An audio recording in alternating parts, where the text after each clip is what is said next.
Trent Alexander-Arnold has been, so far, one of the best players in the world this season. Not just one of Liverpool's key players, not just one of the best players in the Premier League. In the form that he has been in recently, I believe that Trent deserves this type of praise. Welcome to the JVM Football channel, where you can find game analysis, football history, individual performances, top 10s, etc. If you are interested and would like more football content like this, please subscribe to the channel. Today I'll be going over the amazing season that Trent Alexander-Arnold has had. He missed the Euros last year, but it looks like he will be one of the first names in Southgate's list for this year's World Cup. Let's start by looking at last season and comparing it to how well Trent has been performing this season. Last season, after deservedly winning the Premier League, after what seemed like an eternity, there was a lot of expectation on the shoulders of the Liverpool players. This was a team that in a span of 3 years had made it to the Champions League finals twice, won it once, and won the Premier League. As amazing as this was for everyone around the club at the time, it also came with added expectation. Trent and some of the other players at Liverpool did not quite live up to the expectation that came with being champions. A lot, maybe all, of the problems last season for Liverpool came from the fact that some of their key players were injured. Trent was one of them. In the 2019-2020 season, Trent had registered 13 assists and 4 goals in the Premier League alone as a right back. Numbers alone don't tell the full story, but as I continually emphasize in my videos, they help to paint a picture of the incredible season that Trent had. Last season, he registered 7 assists and 2 goals in just 2 less games played.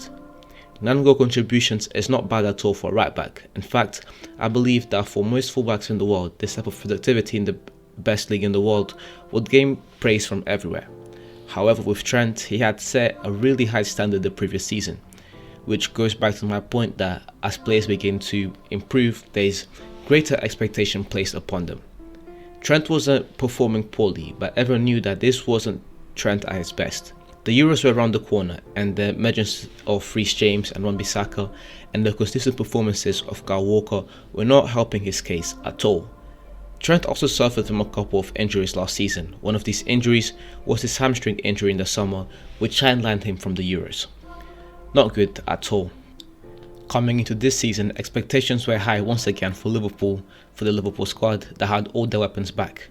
Pressure was also on from rivals that had made major signings in the summer. United making 3 key signings in Ronaldo, Sancho and Varane, City hijacking Grealish, and Chelsea bringing back the man in form Lukaku. If Liverpool were to have any chances of winning the title, they would have to come in firing. Trent, being one of the best players in the team, had also a lot of expectation placed upon him. Looking at things now, I think that it's fair to say that the English international has lived up to the expectations. At the moment of recording, Trent has registered 13 goal involvements in 24 Premier League games. The number jumps to 17 when you have a look at his contributions across all competitions, with Trent having played 32 games. A major improvement from last season. It is nice to have Trent back to his best. When comparing him to the rest of the players in the Premier League, you can see that Trent ranks first for assists in the Premier League with 11, first for passes into the box with 295, first for assists into the box with 7, and 11th for big chances created. Not only do I believe that Trent is having a great season from what I have seen and from what other people have told me about him, the numbers do not lie either, with Trent being one of the best creators in the league, edging out some of the most creative midfielders in the league from the right back position. That is why I believe that Trent may just be the best right back in the world. Looking at the other fullbacks in Europe, none of them are doing what Trent is doing, not at the level that he's doing and not to the impact to his team with contributions that he's having. We are less than 10 months away from the 2022 World Cup. Football fans around the world are buzzing at what is to come. I personally cannot wait. England are one of the favourites to win the tournament in my opinion. Only France outranks them, but just slightly. Trent will be one of the key players to take him to the tournament, and hopefully this form of his continues into the end of the year. Thank you very much for watching the video until the end. If you enjoyed the video, please leave a like and subscribe to the channel for more game analysis, football history, individual performances, top 10s, etc.